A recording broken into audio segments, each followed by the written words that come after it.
समझ लेना किरणों में मैं हूँ, कुछ कहो या ना कहो तुम मुझको सदा सुनते रहना, बस इतना है तुमसे कहना, बस इतना है तुमसे कहना, बस इतना।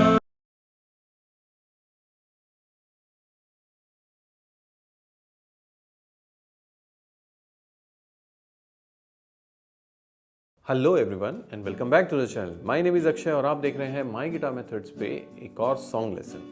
अब हमारी पूरी कोशिश है कि हम वीक में आपको सॉन्ग के साथ साथ कुछ और एस्पेक्ट भी म्यूज़िक का या गिटार का सिखा सकें। तो उसकी वजह से हम लोग टाइम पे अब दूसरे वीडियोस भी ड्रॉप कर रहे हैं। प्लीज़ लेट अस नो आपका उन वीडियोस के लिए क्या ख्याल है। और ये सैटरडे सॉन्ग वीडियो हम लोग पूरा कोशिश करेंगे कि चाहे हमारी जान पे बात आ जाए तो भी ये लेसन नहीं रुकना चाहिए। आज हम सीखने वाले हैं एक सदाबहार गाना जो कि कंपैरेटिवली नया है। It's not an old classic, it's a modern day classic, you can say that. और ये अरमान मलिक का अब तक का सबसे बड़ा गाना है, सबसे ज़्यादा सुना जाने वाला यूट्यूब पे और स्पॉटिफाई पे। और वो खुद भी ये मानते हैं कि ये मेरा सबसे फेमस और सबसे ज़्यादा सफल गाना है। गाने का नाम है मैं रहूं या ना रहूं। गाने का ओरिजिनल स्केल जो है वो है एफ शार्प मेजर और टेक्निकली बहुत ऊंचा नहीं है गाना मेरे लिए। मैं चाहूँ तो इसको उसी स्केल पे गा सकता हूँ। हो सकता है अरमान मलिक, हो सकता है नहीं, मुझे पता है कि अरमान मलिक जितना अच्छा नहीं गाऊंगा, बट अच्छा ठीक है, अच्छा एटलीस्ट आवाज़ पहुंच जाएगी।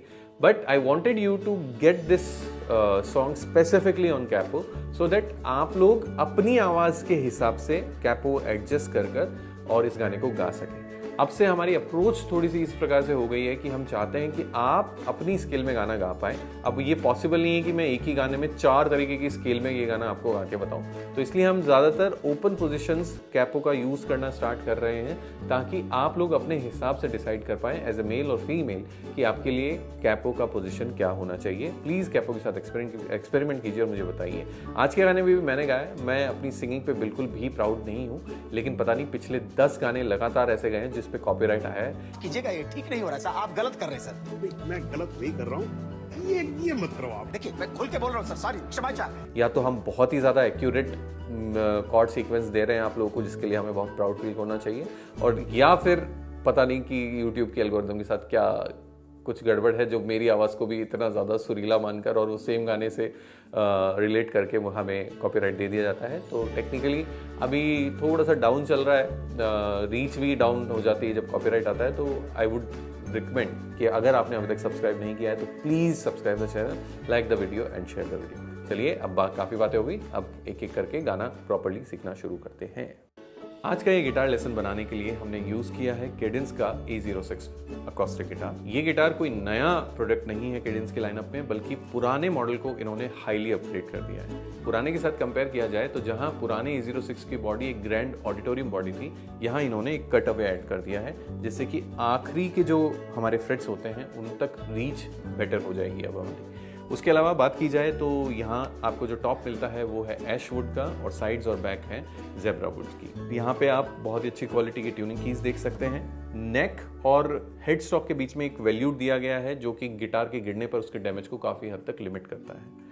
अब इस गिटार की अगर मोस्ट इंपॉर्टेंट स्पेसिफिक या अपग्रेड के बारे में बात किया जाए तो यहाँ पे भी उन्होंने अपने प्रीमियम, केडेंस ने जैसे अपने प्रीमियम गिटार्स में अपने फ्रेट्स को चेंज किया है जो कि वेल राउंडेड और वेल फाइंड फ्रेट्स होते हैं। वो फीचर इन्होंने यहाँ पे इस एंट्री लेवल गिटार में भी डाल दिया। मतलब यहाँ जो फ्रेट्स आपको देखने को मिलेंगे वो इक्वली फाइल्ड और वेल राउंडेड होंगे। अब इससे फ़ायदा क्या होगा, एक तो एक्शन कम से कम मेंटेन कर पाएंगे हम गिटार का, और उसके साथ साथ जो लेफ्ट टू राइट मूवमेंट में जो एक एक्सेसिबिलिटी, स्मूथनेस चाहिए होती है ना मूवमेंट की, वो भी आपको अच्छे से देखने को मिलेगी। इसके अलावा यहाँ टॉप पे जो आपको एक यूनिक सा लुक मिल रहा है, उस लुक के पीछे रीज़न है डीप कोर पेंटिंग टेक्नोलॉजी। इस पेंटिंग टेक्नोलॉजी की वजह से भी वुड की क्वालिटी और वुड का जो सस्टेन करने का लेवल है वो भी काफ़ी इंप्रूव हुआ है, जिसकी वजह से ऑल ओवर गिटार का जो साउंड है उसमें भी आपको काफ़ी रिचनेस सुनने को मिलती है। ये एक बहुत यूनिक चीज़ है, क्योंकि ज़्यादातर गिटार जो आप देखते हैं जो इसी रेंज में आते हैं उसमें आपको सैटिन फिनिश या फिर मैट फिनिश मिलती है, बट एकदम प्लेन होता है। यहाँ पे आप छू कर महसूस कर सकते हैं, ये जो टेक्सचर्स हैं, ये पोर्स हैं, आप छू कर भी महसूस कर सकते हैं, एंड वो इस गिटार को काफ़ी यूनिक बनाता है। इसके साथ साथ यहाँ पे आपको 2 बैंड इक्वलाइजर भी मिलेगा। तो देखा जाए तो ये गिटार वैल्यू फॉर मनी है। इतनी कम प्राइस में इतने सारे फीचर्स और इतने इंपॉर्टेंट फीचर्स केडेंस का ये गिटार आपको प्रोवाइड कराता है, तो you should definitely check it out. Description में लिंक दिया है, तो please check this guitar out. अगर आपको लगता है तो I am sure you won't regret कि ये गिटार आपने परचेज किया। तो चलिए शुरुआत करते हैं गाने के कॉर्ड्स के साथ। इस गाने का original scale F sharp major है। अगर आप ओरिजिनल कॉर्ड्स बजाएंगे तो सारे के सारे जो कॉर्ड्स हैं वो टेक्निकली देखा जाए तो बा कॉर्ड्स में ही प्ले किए जा सकेंगे। F sharp major, even A sharp minor भी आता है इसमें, ठीक है। ऐसे ही C sharp major, D sharp major. तो ये सारे कॉर्ड्स जो हैं वो आपके लिए थोड़े से टफ हो सकते हैं अगर आप एक बिगिनर हैं, आपने अभी गाना बजाना और गाना गाना शुरू किया है गिटार पे, तो it takes a lot of effort and I firmly believe कि गाना एक ऐसा मोटिवेशन होता है जो आपको अच्छा प्ले करने के लिए बहुत ज़्यादा मोटिवेट कर सकता है। तो उसकी वजह से हम कैपो यूज़ करेंगे। प्लस कैपो यूज़ करने की वजह से मैं ये चाह रहा हूँ कि आपको एक ये सिंगिंग का आइडिया लगना शुरू हो कि आप अपनी स्केल में गाने को मूव करें, लोअर या हायर जो भी वेरिएंट है उसके हिसाब से। तो हमने कैपो यूज़ किया है 5वें फ्रेट पे, जिसकी वजह से अब जो स्केल इस गाने की हो गई है that is I am so sorry, एक मच्छर है यहाँ, ये गया, क्या बात है। ओके, सो इस गाने का अब जो स्केल मैं यूज़ कर रहा हूँ that is C major scale. तो गाना देखिए कितना पीछे आ गया है या कितना आगे आ गया है, आप किसी भी मीनिंग में ले सकते हैं। बेसिकली कि हम एफ शार्प मेजर के गाने को सी मेजर में गा रहे हैं। I am repeating again, it's suitable for my voice. हो सकता है आपके लिए कैपो, बिना कैपो के सेम कॉर्ड्स ज़्यादा अच्छे साउंड करें या कैपो सेकंड फ्रेट पे ज़्यादा अच्छा साउंड करे, that totally depends. Please try, I would encourage you कि आप ट्राई कीजिए और पता कीजिए और फिर बजाइए।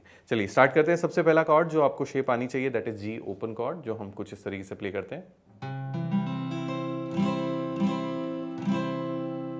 नेक्स्ट कॉर्ड जो हम गाने में यूज कर रहे हैं that is D major chord. Next chord is C major cord.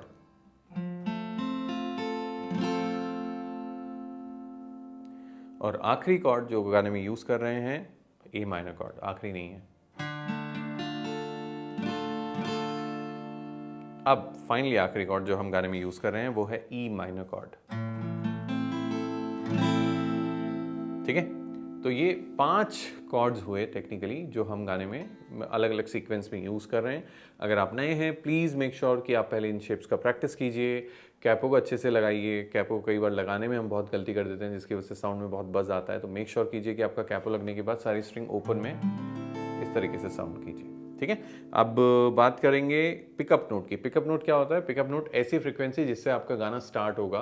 जैसे हम गिटार को बजाने से पहले ट्यून करते हैं, वैसे आई फर्मली बिलीव कि आपको गाना गाने से पहले अपने गले को ट्यून करना चाहिए, उस पिच पे ले जाना चाहिए। तो यहाँ जो रेफरेंस पिच है हमारा वो है G note, which is the 4th string open.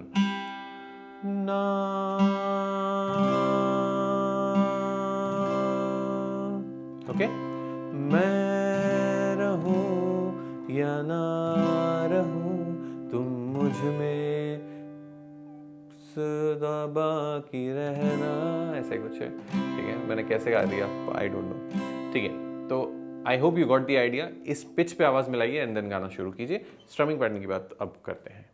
अब बात करते हैं गाने के स्ट्रमिंग पैटर्न के बारे में। गाने का टाइम सिग्नेचर 6/8 है। 6/8 या 3/4 दोनों में क्या फ़र्क हो सकता है? ये फ्रेज पे डिपेंड करता है। आप जो गाना गा रहे हैं उसमें कितने लंबे लंबे फ्रेजेस हैं, उसकी लंबाई से ये डिसाइड हो जाता है कि आप 6 में प्ले कर रहे हैं या काउंट कर रहे हैं या 3 में काउंट कर रहे हैं। तो इस गाने में 6 आई थिंक ज़्यादा एप्ट बैठता है। तो स्ट्रमिंग पैटर्न जो हम लोग यूज़ करेंगे that is the most common 3/4 और 6/8 pattern, which is down space down up down up. So back to back, down down up down up, down down up down up, down down up down up. 1 2 3 4 5 6 में अगर बोलूँ 1 2 3 4 5 6 1 2 3 4 5 6 1 2 3 4 5 6 1 2 3 4 5 6। अगर आपको लगता है कि आप अभी नया आपने बजाना गाना स्टार्ट किया है, आपके लिए बजाते हुए गाना बहुत मुश्किल है, तो आई वुड रिकमेंड कि आप पहले इस स्ट्रमिंग पैटर्न को कॉर्ड सीक्वेंस के साथ प्रैक्टिस करें बिना गाए। जैसे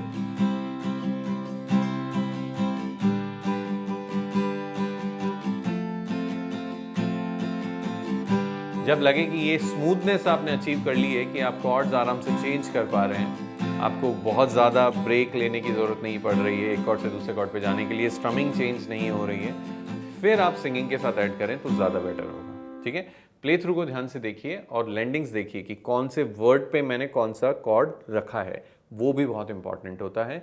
तो इस प्रकार से आप ये गाना अच्छे से बजा पाएंगे। तो मैं ये आशा करता हूँ आपको ये गाना समझ में आया होगा। अगर ऐसा है तो प्लीज़ कमेंट करके हमें बताइए, और अगर आप अपनी स्केल फाइंड आउट कर पाए तो वो भी हमें ज़रूर से बताइए, हमें सुनकर और पढ़कर बहुत अच्छा लगेगा। Please make sure to follow me on Instagram, that is my guitar methods only, and don't forget to subscribe the channel. You know the drill, keep up the practice, keep up the patience. Thank you very much for watching the video. And अगर आप बैंगलोर से हैं तो please आज बस अब almost हम लोग एंट्रीज क्लोज करने वाले हैं, सिर्फ 15 एंट्रीज हैं। तो अगर आप बैंगलोर से हैं तो हम बैंगलोर में भी इसी तरीके का 3 डे का रिफ्रेशर कोर्स कर रहे हैं ऑर्गेनाइज, तो अगर आप चाहें तो ज्वाइन कर सकते हैं।